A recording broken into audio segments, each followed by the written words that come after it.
Paris में एक cartoon को लेकर बिहेडिंग हुई और उसके बाद ही तुरंत कार्रवाई करके जो हत्यारा था उसे मार भी दिया गया। और फिर पेरिस में बहुत सारे इवेंट्स हुए, जैसे जो प्रेसिडेंट हैं वहां के, उन्होंने सिंपैथी शो की, सॉलिडरिटी शो की गई सैमुअल के प्रति जो कि टीचर थे जिनको मारा गया। और इस प्रकार के इस्लामिक एक्सट्रीमिज्म पर एक प्रहार करने के लिए कुछ 200 प्लस एक्सट्रीमिस्ट को एक्सपेल करने की भी बात की गई और ऐसे अलग अलग चीजें हुई। और इसी पर आज विस्तृत चर्चा के लिए मेरे साथ हैं Tushar. Hello Tushar. Hey Nishtha. So what are your views on what happened after the beheading incident? It's a very sensitive topic, Nishtha. So we really need to take into perspective everyone who was in France. For them, what happened in Paris, it's relatively new. Unlike some countries in Asia, including India, where terrorism is something we've grown up with. 2007 में, 2004 में, 1 में, we've seen terrorist attacks. But France में अब जो हो रहा है, it's very new and the people there are responding to it in the best way they can. मैं नहीं कहूँगा वो तरीका सही है या गलत है. Of course, the law of the land should prevail. The police shot the assailant dead in an encounter there and then. वो एक चीज़ हुई. Beheading गलत थी, वो भी उसका एक तरह से justice हम कहेंगे instinct था. But the law of the land should prevail at the end of the day. But what we are seeing from people now in France, including their president, is a cultural backlash कि हमारा culture, it encourages liberalization, it encourages free thinking, values, liberty, ये वो. And एकदम से there is this conservative thought which is creeping into the entire society. So what we are actually seeing is a socio-economic backlash from the people of France. Jaggi sir ने भी कुछ महीनों पहले एक लेख लिखा था जिसमें डेमोक्रेसी के पैराडॉक्स पर उन्होंने बात की थी। उसमें उनका एक पॉइंट ये था कि we can't be tolerant towards the intolerant, और शायद फ्रांस में ऐसा ही हो रहा है। और एक चीज और यहाँ पर इंटरेस्टिंग है, वो ये है कि शार्ली अब्दो के कार्टून्स को पोर्ट्रे किया गया जिस पर अटैक्स पहले हो चुके हैं और अब उसके साथ भी सॉलिडेरिटी शो की जा रही है। तो इस प्रकार की चीज को आप कैसे देखते हैं? निष्ठा, देखिए, यूरोप में बहुत कुछ बदला. Between 2015 and 2017 the attacks increased. काफी अरेस्ट होते थे. In fact in 2015 150 people across Europe lost their lives. In 2016 the number was close to 140. Of course the number almost declined by half in 2017. But what happened between 2015 and 2017, बहुत सारे terrorist attacks हुए. ये scattered terrorist attacks थे. ये आपके 9/11 या London bombings जैसे terrorist attacks नहीं थे जो पिछले डेकेड में हुए. ये नए तरीके के अटैक्स थे. They were scattered attacks. कभी कोई ट्रक किसी क्राउड में जा रहा है, sometimes there is a stabbing on some bridge in London. ये इस तरह के अटैक्स थे कि इनका मोटिव ये था कि डर बिठाना है, कि डर बना रहना चाहिए यूरोप में.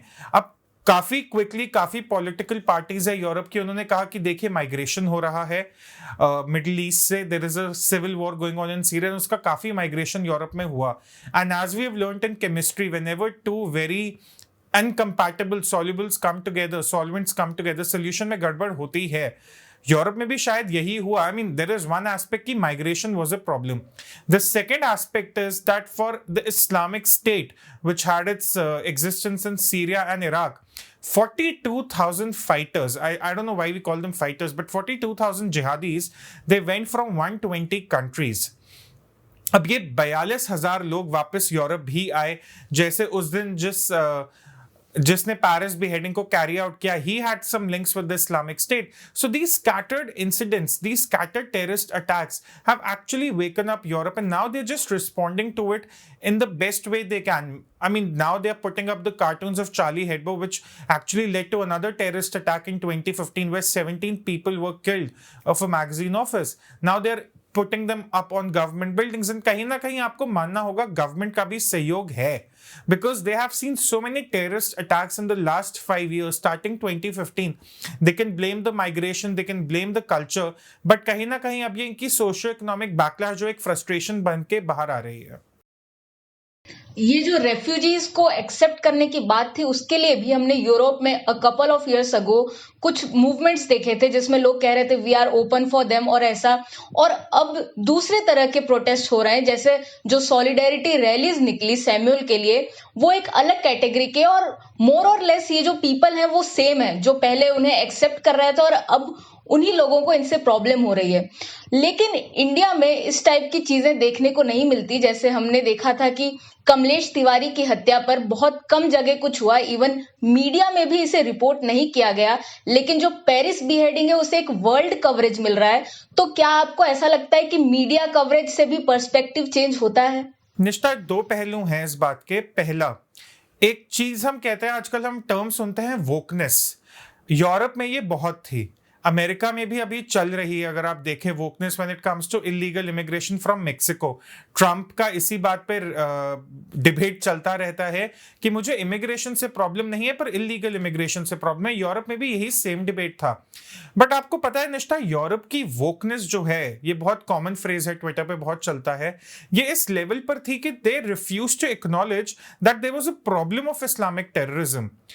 Of course there are terrorisms of other kind also. आप लोग कहेंगे व्हाइट सुप्रीमिस्ट हैं, हिंदू टेररिज्म है, कहने को बहुत कुछ है, बट यूरोप में जो प्रॉब्लम थी इस टाइम पीरियड में, that was of Islamic terrorism. कहीं लोग उसको भी एक्नॉलेज नहीं कर रहे थे।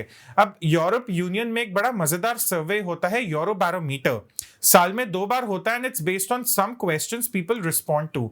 तो इस सर्वे में क्या हुआ, जब भी कोई टेररिस्ट अटैक होता था तो suddenly the percentage of people seeing terrorism as a national threat to their country and to the European Union suddenly used to go up.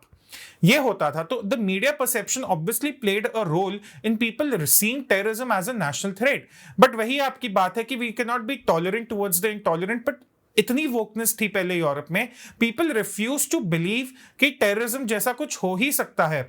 आपको याद होगा जब पहले पहले इंसिडेंट्स हुए, when a truck rumped into in a crowd killing so many people, news आती थी truck becomes a kill machine. मतलब कोई सवाल ही नहीं उठाता था टेररिस्ट एक्टिविटी हुई है, नहीं, ट्रक की वजह से काफी लोग घायल हुए, मरे, ऐसी ऐसी तो हेडलाइंस आती थी। अब बात रही दूसरी चीज, मीडिया परसेप्शन इंडिया और यूरोप में। देखिए, इंडिया को यूरोप से कंपेयर करना होगा थोड़ा गलत। यूरोप के लिए एक नई प्रॉब्लम है क्योंकि वो अभी इस प्रॉब्लम को समझ रहे हैं, एक्नॉलेज कर रहे हैं। We have grown up with it. और हमारे ओरिजिन्स ऑफ टेररिज्म अलग है। हमारे यहाँ पाकिस्तान की सरदर्दी है, हमारे यहाँ कश्मीर का इशू है जिसकी वजह से टेररिज्म डोमेस्टिक लेवल पे कहीं ना कहीं बढ़ता है। देन केरला से कुछ लोग इस्लामिक स्टेट के लिए लड़ने चले गए, बहुत सारे पहलू हैं। तो यूरोप और हमारी प्रॉब्लम अलग, प्रॉब्लम चाहे सेम हो, देखने का नजरिया अलग है, एक जो पूरा हिस्ट्री है वो बहुत अलग है। मीडिया परसेप्शन की बात करें, मीडिया इस चीज पे हमेशा एक ढक्कन लगाने की कोशिश करती है। वह चाहते ही नहीं कि पंडोरा बॉक्स खुले। अगर मीडिया सच सामने लाए कि जो है जैसा है उससे बताएं, हमेशा कोशिश की जाती है कि इस काइंड ऑफ टेररिज्म पर एक पर्दा डाला जाए और उससे और इंकरेजमेंट मिलता है शायद टेररिस्ट को, और शायद सहानुभूति मिलती है, पता नहीं क्या मिलता है। बट मीडिया परसेप्शन का बहुत बड़ा रोल है। यूरोपियन यूनियन में वो देखा गया है, इंडिया में सोशल मीडिया पे वो देखे जाने लगा है। इंडिया और यूरोप में मुझे एक कॉन्ट्राडिक्शन लेफ्टिस्ट आइडियोलॉजी में भी लगता है, क्योंकि आप अगर देखें कि फ्रेंच प्रेसिडेंट खुद को सेंटर लेफ्ट बताते हैं, और ऐसे जो शार्ली अब्दो मैगजीन है वो भी लेफ्टिस्ट ही मानी जाती है, लेकिन वहां पर लेफ्ट आइडियोलॉजी वाले लोग भी इस्लामिस्ट टेरर के विरुद्ध आवाज उठा रहे हैं। लेकिन इंडिया में हम ऐसा देखते हैं कि लेफ्टिस्ट और इस्लामिस्ट एक तरह से एक अलाय होता है, उनका गठबंधन होता है। तो ये एक जो आइडियोलॉजिकल डिफरेंस है वह लेफ्टिस्ट आइडियोलॉजी के बेस से आया है, या ये प्लेसेस टू प्लेसेस वेरी हो रहा है? प्लेसेस टू प्लेसेस वेरी होगा, because leftist just care about power. अभी मैं अमेरिका का भी डिबेट देखूं, अगर जो प्रेसिडेंशियल डिबेट चल रहे हैं यूरोप में देखें या इंडिया में भी देखें, leftist love making everyone a pawn in their pursuit of power.